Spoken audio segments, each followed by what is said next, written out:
So guys, अभी तक आप देख चुके हैं कि एक वेबसाइट के लिए क्या क्या चीज़ें रिक्वायर्ड होती हैं, HTML में टैग्स क्या होते हैं, किस तरीके से टैग्स लिखे जाते हैं, ओपन टैग क्या होता है, क्लोज टैग क्या होता है, विजुअल स्टूडियो कोड क्या होता है, विजुअल स्टूडियो कोड इंस्टॉल कर चुके हैं।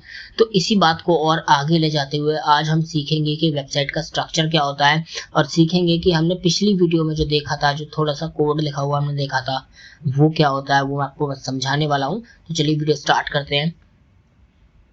तो सबसे पहले मैं डेस्कटॉप पर एक नया फोल्डर बना लेता हूँ और इसको हम ओपन कर लेंगे अपने VS कोड में। ओपन कैसे करेंगे, यहाँ देखिए ऑप्शन आता है ओपन विद कोड। अगर आपका ये नहीं आ रहा है तो प्रीवियस वीडियो देखिए, उसमें मैंने बताया है कि ऑप्शन कैसे आता है, तो वहाँ से आपको पता लग जाएगा। तो यहाँ देखिए विजुअल स्टूडियो कोड हमारा खुल चुका है। अगर आपको नहीं पता विजुअल स्टूडियो कोड क्या होता है तो आप मेरी प्रीवियस वीडियो चेक कर सकते हैं, या ऊपर आई बटन में लिंक आ रहा होगा, आपको एंड स्क्रीन में भी लिंक मिल जाएगा। तो वहाँ से आप चेक कर सकते हैं कि विजुअल स्टूडियो कोड क्या होता है, इंस्टॉल कैसे करना है, और स्टेप बाय स्टेप आपको सारी चीज़ें पता लग जाएंगी। उसके बाद आप इस वाली वीडियो को देखिएगा। तो यहाँ पर एक नई फाइल बना लेते हैं जल्दी से, index.html। तो हर बार index.html लिखी हुई यार, मैं कुछ भी फाइल बना सकता हूँ, बस लास्ट में जो HTML है .html वो सेम रहेगा। जैसे CSS की फाइल में .css लगता है, जावास्क्रिप्ट की फाइल में .js लगता है, पाइथन की फाइल में .py लगता है, उसी तरीके से HTML की फाइल में .html लगता है। शुरू में आप कोई भी नाम दे सकते हैं, मैं इंडेक्स इसलिए देता हूँ क्योंकि मुझे ये अच्छा लगता है, तो index.html नाम रखते हैं। तो देखते हैं यार क्या है वेबसाइट का स्ट्रक्चर। तो सबसे पहले मैं एक्सक्लेमेंट लगाऊंगा, तो देखो नीचे कुछ एमिट आने लगी हैं, इनको एमिट्स बोलते हैं। तो मैं जैसे इस फर्स्ट वाली एमिट पर क्लिक करूंगा तो यहाँ मेरे सामने HTML की जो बॉयलर प्लेट है वो सामने जाती है। तो इसको थोड़ा समझते हैं कि ये क्या होती है, ये कोड क्या है। तो सबसे पहले देखिए लिखा है डॉक टाइप HTML। तो ये हमें बता रहा है कि डॉक्यूमेंट टाइप, जो डॉक्यूमेंट है हमारा, उसका टाइप जो है वो हमारा HTML है। तो ये ब्राउज़र, जो हम जिस ब्राउज़र में हम इस वेबसाइट को खोलेंगे, उस ब्राउज़र के लिए कोड लिखा हुआ है, उस ब्राउज़र के लिए ये टैग लगाया हुआ है कि इस डॉक्यूमेंट का जो टाइप है वो HTML है। क्यों? क्योंकि ब्राउज़र बहुत सारे और फाइल्स एक्सटेंशंस को सपोर्ट करता है, व्यू कर दिखा सकता है। जैसे किसी XML फाइल होती है, कोई XML फाइल है तो वो भी आप किसी ब्राउज़र में खोल सकते हैं, गूगल क्रोम में खोल सकते हैं XML फाइल को, या फिर कोई PDF फाइल है उसको भी आप क्रोम में खोल सकते हैं, किसी भी ब्राउज़र में खोल सकते हैं। उसी तरीके से बहुत सारी ऐसी फाइल फॉर्मेट्स है जो कि एक ब्राउज़र सपोर्ट कर सकता है, तो उसी में से एक HTML है। तो हम इस फाइल में इस टैग के जरिए हम ये बताना चाह रहे हैं कि हमारे डॉक्यूमेंट का जो टाइप है वो HTML टाइप है। तो डॉक टाइप HTML का मतलब आप समझ गए हैं। उसके बाद गाइस आता है HTML टैग। तो HTML टैग देखिए यहाँ ओपन हो रहा है और क्लोज कहाँ हो रहा है, सबसे नीचे यहाँ क्लोज हो रहा है। तो यहाँ ओपन हुआ, यहाँ क्लोज हुआ। ओपन और क्लोज टैग आपको पता है क्या होते हैं? अगर नहीं पता तो मेरा फर्स्ट एपिसोड देखिए, वहाँ पर मैंने बताया कि ओपन टैग क्लोज टैग क्या होता है, क्या रेफरेंस होता है इनमें। तो यहाँ ओपन हो रहा है HTML और यहाँ क्लोज हो रहा है, ये तो आपको पता लग गया। अब ये लैंग ये क्या है? तो लैंग एक एट्रीब्यूट है। एट्रीब्यूट क्या होते हैं इसके बारे में हम आगे बात करेंगे, फिलहाल अभी समझ लीजिए कि एक एट्रीब्यूट है और ये इस एट्रीब्यूट की वैल्यू है। ठीक है, तो ये एट्रीब्यूट हो गया, ये इसकी वैल्यू हो गई। तो लैंग का मतलब हो गया यहाँ लैंग्वेज, और EN का मतलब हो गया इंग्लिश। तो इस HTML डॉक्यूमेंट का हमारी लैंग्वेज क्या होने वाली है? इंग्लिश होने वाली है। बाय डिफॉल्ट इंग्लिश रहती है, आप चेंज भी कर सकते हो। उसके बाद आता है हमारा हेड टैग। तो मेनली जो HTML डॉक्यूमेंट होते हैं वो हेड और बॉडी, ये दो मेन टैग होते हैं, हेड और बॉडी। हेड और बॉडी के बीच में क्या डिफरेंस होता है ये बात करते हैं। तो पहले हेड के बारे में थोड़ा डिस्कस कर लेते हैं कि हेड क्या होता है। हेड क्या होता है? हेड हमारी बहुत सारी ऐसी चीज़ों को स्टोर करके रखता है अपने अंदर जो कि हमारी वेबसाइट में नहीं दिखती। ठीक है, जैसे कि मेटा टैग्स। अब मेटा टैग्स क्या होते हैं?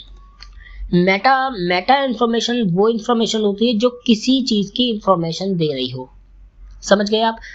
मेटा इंफॉर्मेशन वो इंफॉर्मेशन होती है जो किसी चीज़ की इंफॉर्मेशन दे रही हो, यानी किसी इंफॉर्मेशन की इंफॉर्मेशन को स्टोर करने वाला मेटा इंफॉर्मेशन होती है। किसी इंफॉर्मेशन की इंफॉर्मेशन को स्टोर करने के लिए जो चीज़ यूज़ करी जाती है वो मेटा कहलाती है, वो मेटा इंफॉर्मेशन होती है। तो यहाँ मेटा क्यों लगाया हुआ है? मेटा टैग के जरिए आप अपनी वेबसाइट के कीवर्ड्स स्टोर कर सकते हो, आप अपनी वेबसाइट का डिस्क्रिप्शन स्टोर कर सकते हो, आप अपनी वेबसाइट के टैग्स, ऑथर, बहुत सारी चीज़ आप मेटा टैग्स में स्टोर कर सकते हो। तो इसके बारे में भी थोड़ा एडवांस लेवल में बात करेंगे, फिलहाल अभी समझ लीजिए कि मेटा टैग होता क्या है। उसके बाद आता है हमारा टाइटल टैग। टाइटल भी हमारा हेड में स्टोर होता है। तो टाइटल में आप वेबसाइट का टाइटल स्टोर कर सकते हो। जैसे मैं टाइटल यहाँ लगा देता हूँ, डॉक्यूमेंट टाइटल है हमारा, डॉक्यूमेंट हटा के मैं लिखता हूँ this is my first website. मैंने लिख दिया this is my first website, ये मेरा टाइटल हो गया। ठीक है, तो टाइटल स्टोर होता है हमारा हेड टैग में, मेटा टैग स्टोर होते हैं हमारे हेड टैग में। उसके साथ साथ हम कोई अगर एक्सटर्नल फाइल, कोई एक्सटर्नल शीट अगर हम HTML फाइल में लिंक कर रहे हैं, तो जो वो फाइल लिंक होगी वो भी हेड टैग में स्टोर होगी, हेड टैग में लिंक होगी। तो लिंक अगर कोई एक्सटर्नल शीट स्टोर कर रहा है, लिंक कर रहे हैं अगर HTML से, तो वो हेड टैग में स्टोर होगी। टाइटल हेड टैग में स्टोर होता है, मेटा टैग हेड टैग में स्टोर होते हैं, और साथ के साथ हमारे वेबसाइट का आइकन जो होता है वो भी हेड टैग में स्टोर होता है। तो इतनी सारी इंफॉर्मेशन हमारी हेड टैग में जाके स्टोर हो जाती है। उसके बाद आता है हमारा बॉडी टैग। तो बॉडी डिस्कस करने से पहले मैं लाइव सर्वर पर रन कर देता हूँ और दिखा देता हूँ कि हमारा ये कोड ब्राउजर पे कैसा दिख रहा है। ठीक है, अगर लाइव सर्वर आपको नहीं पता क्या होता है, अगेन आप मेरी प्रीवियस वीडियो देखिए VS कोड इंस्टॉलेशन वाली, उसमें आपको पता लग जाएगा। तो यहाँ देखिए मेरी वेबसाइट खुल चुकी है, हालांकि वेबसाइट में कुछ आ नहीं रहा। अब आप अक्यूज करेंगे कि यार हमने इतना सारा कोड लिखा है, हमने इतना सारा कुछ कोड पढ़ लिया, लेकिन हमारी वेबसाइट तो ब्लैंक है, अभी कुछ बना ही नहीं। तो वही मैं बता रहा हूँ कि ये जो कोड है ये हमारी वेबसाइट का कंटेंट नहीं है, ये हमारी वेबसाइट का कंटेंट नहीं है। हालांकि देखिए जब मैंने टाइटल लिखा है this is my first website, तो देखो टाइटल यहाँ पर आ रहा है this is my first website, ये आ गया टाइटल हमारा। अगर मैं हेड टैग में आइकन स्टोर कर देता हूँ, अपनी वेबसाइट का लोगो स्टोर कर देता हूँ, तो लोगो वो यहाँ आ जाएगा, जो ये ग्लोब बनी हुई आ रही है इसकी जगह मेरी वेबसाइट का लोगो आ जाएगा। बट वेबसाइट में कुछ नहीं दिख रहा, ब्लैंक आ रही है एकदम। ठीक है, तो वेबसाइट में ब्लैंक क्यों आ रही है? क्योंकि वेबसाइट में कोई कंटेंट है ही नहीं। अब आप कहोगे कंटेंट डालना कैसे, कंटेंट आएगा कहाँ पर वेबसाइट का? कंटेंट आता है वेबसाइट का बॉडी में। ठीक है, मैंने आपको बताया था कि हेड टैग में बहुत सारी ऐसी इंफॉर्मेशन स्टोर होती है जो हमारी वेबसाइट पर नहीं दिखती। तो वो वही इंफॉर्मेशन होती है, टाइटल होता है और हमारी वेबसाइट के मेटा टैग्स होते हैं, हमारी वेबसाइट के कुछ अगर एक्सटर्नल शीट लिंक हो रही है तो वो लिंक जो होता है वो भी हेड टैग में होता है।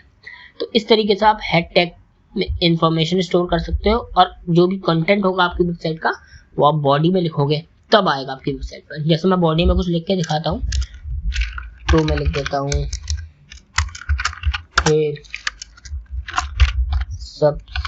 Subscribe to the coding show. तो मैंने लिख दिया hey subscribe to the coding show. अभी मैंने बॉडी के अंदर लिखा है, देखो बॉडी यहाँ ओपन हो रही है और यहाँ पर क्लोज हो रही है। ठीक है, तो ओपन और क्लोज के अंदर मैंने लिखा है देखो hey subscribe to the coding show. तो मैं चलता हूँ अपनी वेबसाइट में क्रोम में और देखिए यहाँ पर आ गया है। तो मैं बॉडी के अंदर जो भी लिखूंगा वो मेरा वेबसाइट पर शो होगा, लेकिन हेड टैग के अंदर मैं जो भी लिखूंगा वो मेरा वेबसाइट का कंटेंट नहीं होगा। तो जो भी वेबसाइट का कंटेंट होता है वो कहाँ आता है? वो बॉडी के अंदर आता है। अब विजुअल स्टूडियो कोड की एक और मैं स्पेशलिटी दिखाता हूँ आपको। जैसे मुझे हेड टैग में मुझे बंद करना है, मुझे हेड टैग का कोई काम नहीं है। ठीक है, तो मैं यहाँ देखिए यहाँ बहुत सारे आइकन्स आ रहे हैं, ऐसे एरो आ रहे हैं, डाउन एरो, मैं इस पर क्लिक करूंगा तो देखो हेड टैग बंद हो गया, हेड ओपन क्लोज आ रहा है, बट इसके अंदर की जो इन्फॉर्मेशन है वो अब नहीं आ रही, वो अब रोल हो चुकी है। तो इसे कहते हैं कोड रोल। कोड रोल, तो कोड रोल की सहायता से आप अपने जो कोड है उसको छोटा कर सकते हैं। अगर आपका बहुत ज़्यादा कोड लिख गया है और आपको किसी टैग, बहुत सारा टैग है ना, कोई फॉर्म्स बना रखे हैं आपने बहुत सारे, तो आपको किसी फॉर्म का काम खत्म हो गया है, किसी टैग का काम खत्म हो गया, तो उस टैग को आप रोल कर सकते हैं, कोड रोल कर सकते हैं उसका, ताकि आपका कोड ज़्यादा आपको ढूंढना ना पड़े कि मैं कहाँ पर था या मुझे कहाँ से रिज्यूम करना है। आप बाकी कोड को रोल करके रख सकते हैं। तो इस तरीके से आप कोड रोल कर सकते हैं। उसी तरीके से मैं बॉडी भी रोल कर सकता हूँ। यहाँ देखिए बॉडी का जो कंटेंट है वो अंदर चला गया रोल होकर। तो इस तरीके से आप कोड रोल कर सकते हैं। बाकी मैंने आपको विजुअल स्टूडियो कोड के बहुत सारे टेक्निक्स बता चुका हूँ पुरानी वीडियोस में, और आने वाली वीडियोस में भी हम बात करेंगे। तो फिलहाल उम्मीद है कि आप इस पूरे कोड को समझ गए होंगे। डॉक टाइप HTML क्यों लिखा है, HTML क्या है, लैंग क्या है, HTML ओपन यहाँ हो रहा है, क्लोज यहाँ हो रहा है, बॉडी क्या होती है, हेड क्या होता है, मेटा क्या होता है, टाइटल क्या होता है, और हेड में क्या क्या चीज़ें स्टोर होती है, बॉडी में क्या क्या चीज़ आती है ना, कंटेंट कहाँ लिखा जाता है, ये सारी चीज़ें आप लगभग समझ गए होंगे। तो जल्दी से देखिए कुछ और चीज़ें मैं आपको बता देता हूँ। जैसे कि बॉडी में मान लीजिए मुझे कुछ बॉडी में लिख रहा है, हेडिंग लिखनी है मुझे बॉडी में। ठीक है, तो हेडिंग कैसे लिखूंगा मैं बॉडी में? तो मैंने आपको सबसे फर्स्ट वीडियो में बताया था कि हेडिंग का टैग क्या होता है, H1 हेडिंग का टैग होता है। तो मैं H1 लिखता हूँ, देखो मुझे नीचे एमिट आ रहा है, मैं इस पर क्लिक कर सकता हूँ या एंटर प्रेस कर सकता हूँ। तो मैं इस पर क्लिक करूंगा, देखो H1 ओपन और H1 क्लोज दोनों हो गया, ठीक है। फिर मुझे बीच में अब टाइप करना जो भी मेरी हेडिंग का नाम है, तो मैं लिख देता हूँ दिस इज अ हेडिंग, ठीक है, मैंने लिख दिया दिस इज अ हेडिंग। तो H1 ओपन वहाँ यहाँ हुआ है, ठीक है, और क्लोज यहाँ हुआ है, इसके बीच में मैंने लिखा है दिस इज अ हेडिंग। तो देखिए वेबसाइट में, तो देखो एक हेडिंग बन चुकी है, बोल्ड आ रही है, बड़ी सी आ रही है, तो अलग ही दिख रहा है कि एक हेडिंग बन चुकी है। तो इस तरीके से बहुत सारा कोड आप बॉडी के अंदर लिख सकते हैं जो आपको अपनी वेबसाइट में दिखाना है, ठीक है। तो जो वेबसाइट का कंटेंट है वो आप बॉडी में लिखेंगे। तो फिलहाल इस वीडियो में इतना ही।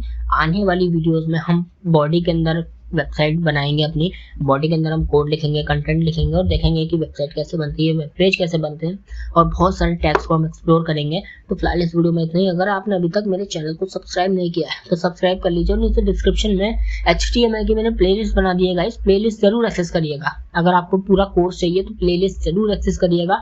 प्लेलिस्ट में आपको वीडियो ढूंढनी नहीं पड़ेंगी, आपको सीरियल वाइज वीडियो मिल जाएंगी, आप वहां से देख के स्टेप बाय स्टेप आप मुझे फॉलो कर सकते हैं। तो फिलहाल इस वीडियो में इतना ही गाइस, मिलते हैं अगली वीडियो में, तब तक के लिए बाय बाय।